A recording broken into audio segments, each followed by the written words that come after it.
एक बार एक व्यक्ति का मृत्यु होने वाला था। बहुत ज्यादा धनवान था, अमीर व्यक्ति था।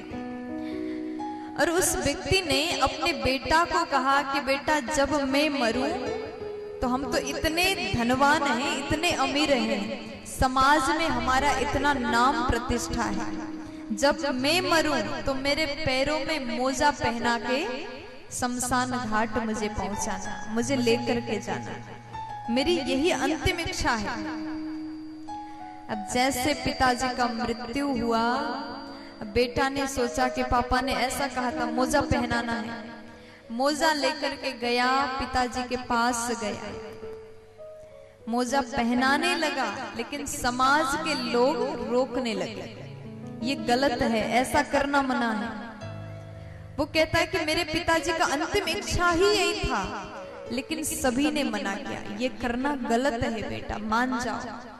एक मोजा भी पहन करके जाने नहीं दिया, एक मोजा भी अपने साथ पहन करके जाने नहीं दिया। वो बालक बड़ा दुखी हुआ। पिताजी के पास में, पिताजी को जब जला करके घर आया, जहां पर उसके पिता सोते थे, वहां पर एक लेटर था, एक चिट्ठी था, पत्र था।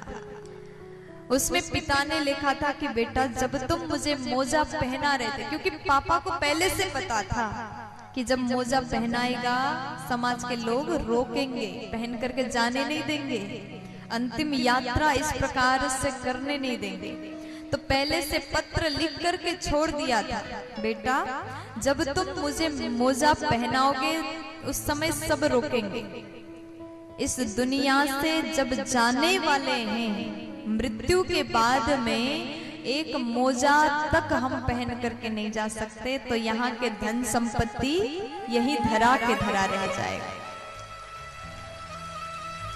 एक जोड़ी मोजा भी साथ ले जाने की इजाजत नहीं है, तो धन संपत्ति कैसे ले जाओगे? इसलिए जब तक यहाँ हो बड़े शांति से जियो, साथ में भगवान का नाम संकीर्तन करते रहो।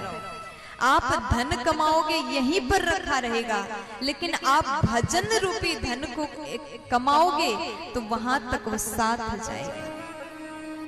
आप अपने बैंक में खूब पैसा जमा कर लो, लेकिन साथ साथ में भगवान नाम रूपी पैसा को भी अपने बैंक में जमा करते जाओ।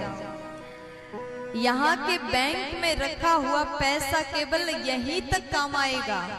आप भारत का पैसा लेकर के किसी भी कंट्री में जाइए, वहां पर यहाँ के पैसे नहीं चलते। अब तो हमारे नेपाल में भी भारत के पैसा चलना बंद हो गया। किसी देश में भी जाइए, वहां पर भारत के नोट नहीं चलते, लेकिन आपने कैसे सोच लिया यहाँ का पैसा वहां चलने वाला है? वहां बिल्कुल नहीं चलेगा। भगवान के धाम में जब हम ऊपर जाएंगे, मृत्यु के पश्चात न यहाँ के नोट चलेगा, न यहाँ के संपत्ति प्रॉपर्टी चलेगा, न जमीन चलेगा। वहां तो केवल काम आएगा आपने जो अच्छा कर्म किया है, जो सत्कर्म आपने किया है, आपने कितना भजन किया, कितना भक्ति किया, वही कर्म वहां पर काम आने वाला है। इसलिए सत्संग करें, भगवान का भजन करें, यही सब साथ जाने वाला है।